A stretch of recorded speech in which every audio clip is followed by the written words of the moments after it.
Bienvenue sur le plateau du Grand Forum du Patrimoine. J'ai le plaisir d'être accompagné par Marc-Antoine Noiret, fondateur de Noiret Patrimoine. Bonjour Marc-Antoine Noiret. Bonjour Nicolas.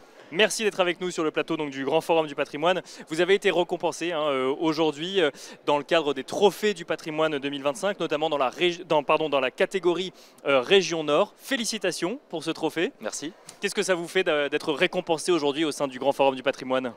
C'est toujours un plaisir d'être reconnu par ses pairs. C'est vrai que c'est la première fois qu'on participe à un événement comme celui-ci, donc il y a tout un travail de pédagogie, de mise en lumière de ce qu'on fait différemment, et du coup quand on est reconnu par ses pairs, c'est gratifiant. Et alors justement, qu'est-ce que vous faites de différent? Racontez-nous un petit peu ce que vous avez pitché finalement ce matin devant un jury, ce qui vous a amené à recevoir ce prix. Nous, depuis 8 ans, on est spécialisé dans la finance solidaire. L'idée de dire que la finance, ça peut avoir une utilité sociale, environnementale, en investissant avec des critères éthiques, et notamment dans l'économie sociale et solidaire, sur des thématiques bien précises.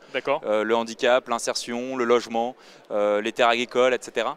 Et donc le fait qu'on gagne ce prix aujourd'hui, ça met aussi en lumière cette thématique de la finance solidaire.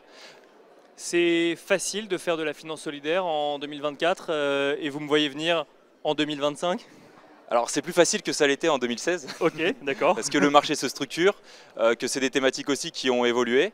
Il y a tout un sujet également sur le greenwashing, sur l'écho que ça a dans la société, parce que ça a pu parfois aussi saturer la société. Bien sûr. Et donc il y a quand même l'idée de dire il faut trouver un interlocuteur de confiance, et c'est ce qu'on essaye d'être. On a un modèle un peu particulier parce que 100% de notre capital est détenu par un fonds de dotation qu'on a créé. D'accord. Donc l'idée c'était aussi de s'appliquer en tout cas ce que prône l'économie sociale et solidaire, donc la lucrativité limitée, l'encadrement de salaire, avec des statuts bien spécifiques.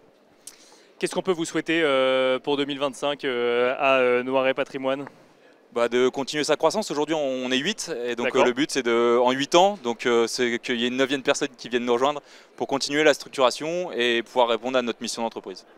Félicitations à Noiret Patrimoine et donc aux équipes de Noiret Patrimoine également pour ce trophée Région Nord au sein du Grand Forum du Patrimoine. Merci à vous également. Merci Nicolas. Et on se retrouve très vite sur le plateau du Grand Forum du Patrimoine.